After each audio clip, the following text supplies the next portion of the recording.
BCS গাণিতিক যুক্তি প্রশ্ন 11 A plus B equal to 2 A B equal to 1 হলে এ এবং বি এর মান যথাক্রমে ক 0,2, খ 1,1, গ -1,3, ঘ -3, সূত্র 32তম বিসিএস। উত্তরটি চিন্তা করুন, একটু পরে মিলিয়ে নিন।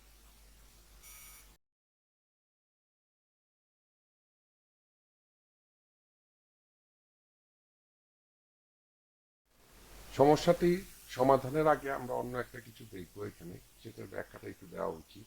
কিছু কিছু জায়গায় বিভিন্ন সম্মানিত পরীক্ষার্থীরা এবং ছাত্রছাত্রীরা জিজ্ঞাসা করেছে যে আমি কেন 40 দিয়ে দনদিক গুণ করি বা ভাগ করি, এই জিনিসটা ওনাদের কাছে বোধগম্য নয়।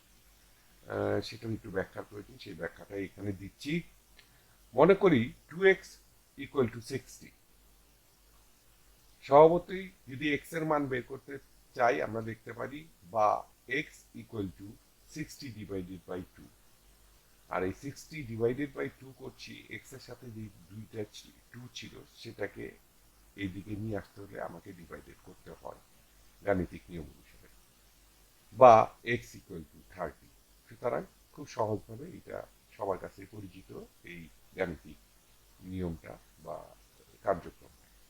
এখন চলুন আবার লিখি 2x ইকুয়াল টু 60।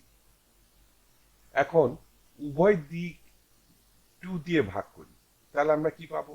বা 2x divided by 2 equal to 60 divided by 2, বা x ইকুয়াল টু 30। এখানেও সেই মান একই থাকছে এবং মানে কোনো পরিবর্তন হচ্ছে না। তাহলে এখানে হচ্ছেটা কি? এটি আসলে সমীকরণের একটি নিয়ম।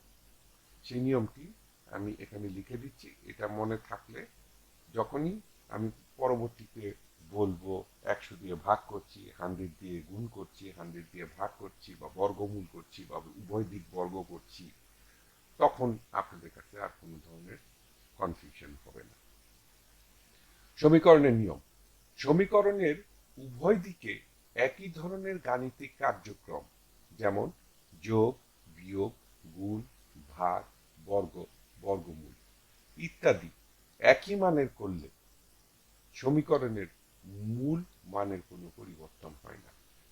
এই ধরনের গাণিতিক কার্যক্রম সমীকরণের সরলীকরণের জন্য করা হয়ে থাকে, অর্থাৎ যাতে আমরা যে সমীকরণটা নিয়ে কাজ করতেছি সেটাকে ইংরেজিতে সিম্পলিফাই বা সিম্পলিফিকেশনের জন্য, বাংলাতে সরলীকরণের জন্য আমরা করে থাকি। এটা একটু দয়া করে মনে রাখবেন।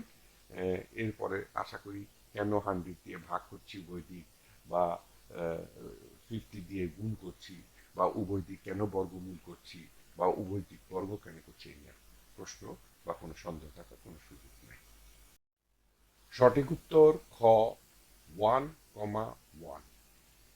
ব্যাখ্যা: আমরা জানি a minus B whole square equal to a square plus B square minus 2ab। উভয় দিকে 2ab যোগ করি, বা a minus b whole square plus 2ab equal to a square plus b square minus 2ab plus 2ab, বা a minus b whole square equal to a square plus b square plus 2ab minus 2ab minus 2ab।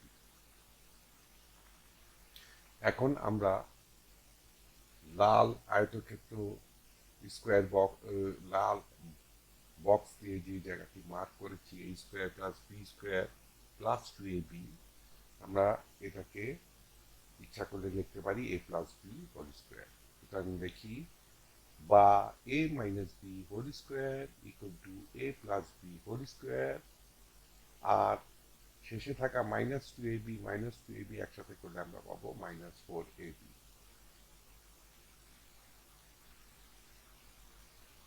প্রশ্ন প্রদত্ত মান a plus B equal to 2 এবং ab equal to 1 বসাই, তাহলে আমরা পাবো বা a minus B whole square equal to a plus B whole স্কোয়ারের পরিবর্তে হবে 2 স্কোয়ার মাইনাস 4 ইন্টু এ বির পরিবর্তে 1, বা a minus B whole square equal to 0, কারণ 2 স্কোয়ার সমান হবে 4 মাইনাস 4 ইন্টু 1 4, দুটোটা কেটে গেলে এদিকে মান হয়ে যাবে 0।